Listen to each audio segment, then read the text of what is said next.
I think everybody knows Lattafa Khamrah.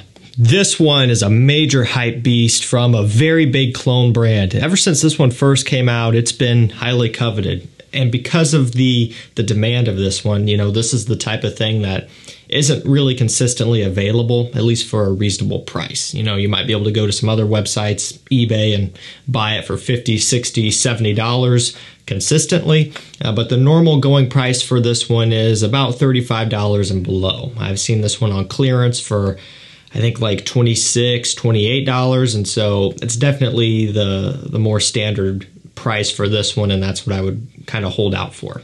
And so, you know, this one's always been one where people are rushing to get their hands on it because it's in such demand and it's being coveted so highly. And so this is one of those scents that people are always trying to rush out there and grab because it's being talked about so much and held in such a high regard. Not long after the release of that original Khamrah, we have a flanker, okay? And so this one is Lattafa Khamrah Qahwa, or Qahwa, however you want to pronounce it. You feel free. I'm going to stick with those two, and that's ballpark for me. You can already tell here they've got a nice gradient going on this bottle. The coloration of the liquid itself is not quite as deep orange in the original here. It's a little bit more muted, and then again you have that nice gradient in the glass down at the bottom. Those are the main differences there in terms of presentation. Everything else kind of stays the same there.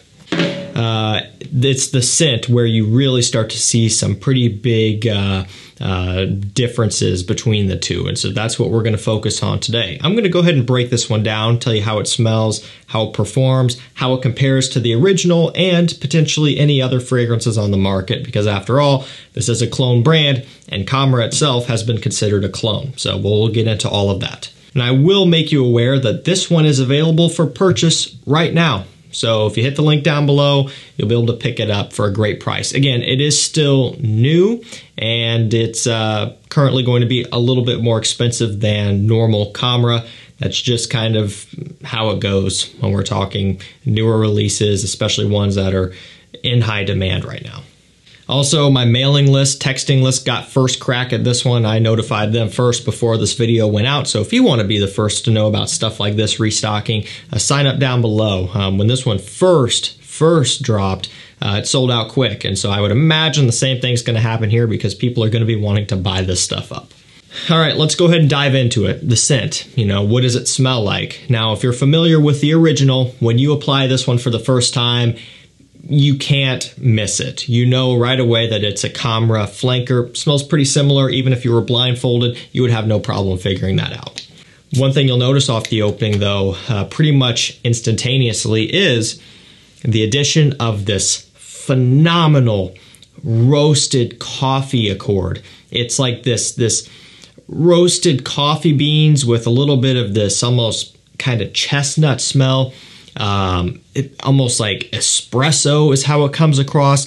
To me, it smells like walking into, you know, a high-end coffee shop or something in the wintertime in Chicago, you know. Windy city, it's cold outside, you're bundled up, you walk into a warm, booming coffee shop. It smells very realistic. I'm not talking like you go into Starbucks or Dunkin' Donuts. I'm talking like a real, like, hardcore niche snob version of a coffee shop. Like, they really got it going on. That's what this one smells like.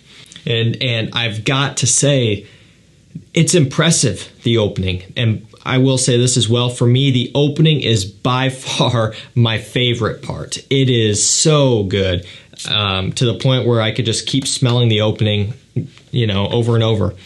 Like, it's great. It's definitely something that's going to get your attention.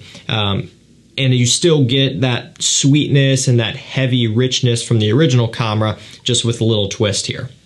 As this one works into the mid, some of that coffee does start to die off a little bit. It doesn't completely go away, but it does take a back seat. And then you start getting into some of the traditional Khamrah smells and accords here.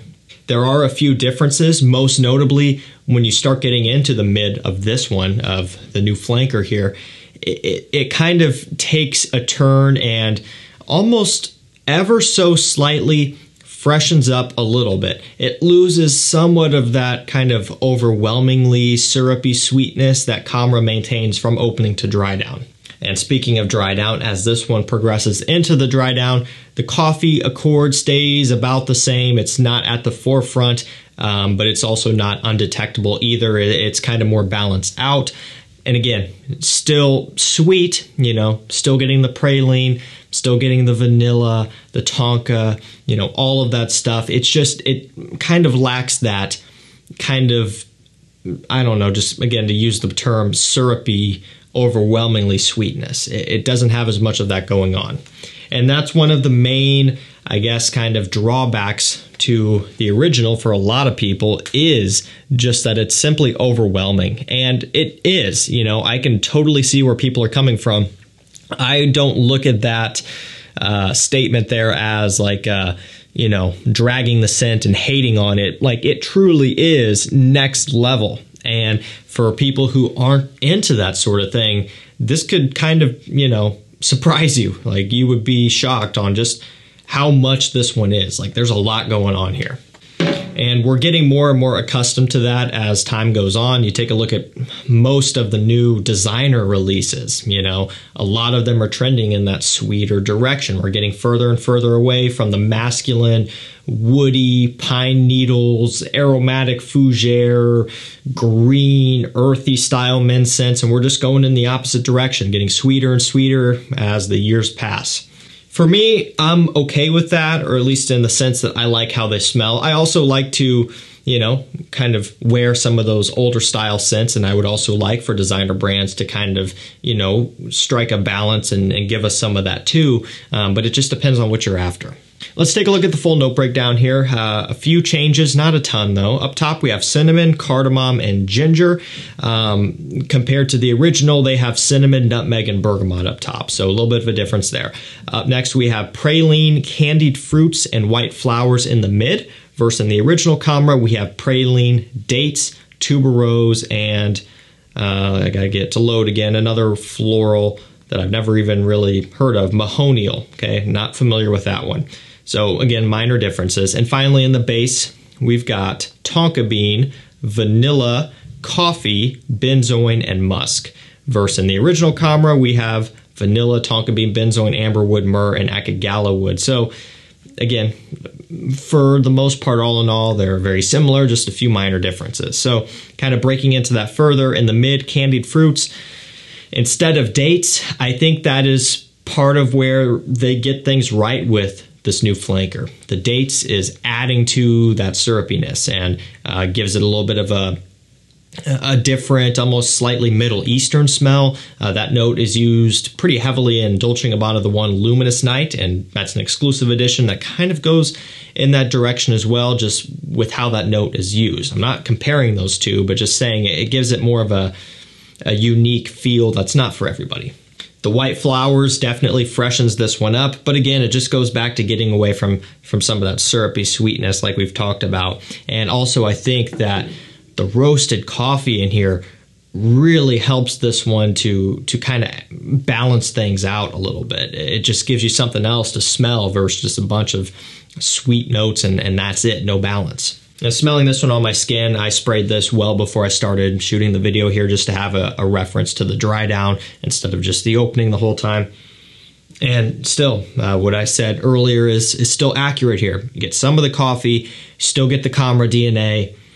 It just isn't as overwhelming and heavy, you know, and generally you kind of look at scents being heavier and sweeter and richer as like, oh, they're more complex and they're better. And to an extent that can be true, but also sometimes it can act as a detriment. Again, like we just talked about with the original Khamrah, it's a bit too much sometimes. This one simply solves that.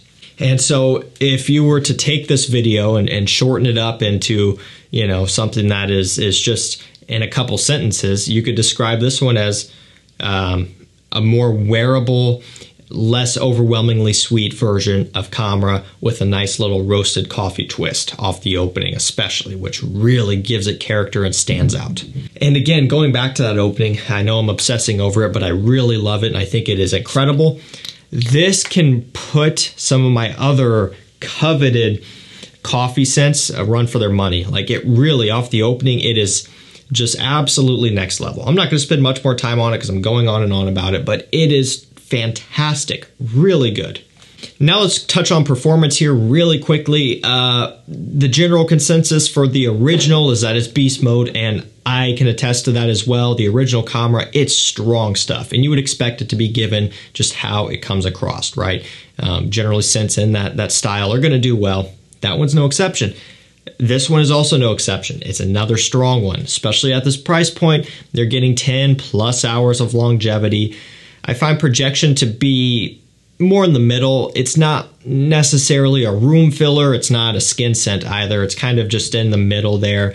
It leaves a better trail than it does project. So I guess to reword that better, this one's better at leaving a scent trail than it is at projecting a far distance. And I prefer that personally, but again, everybody's different.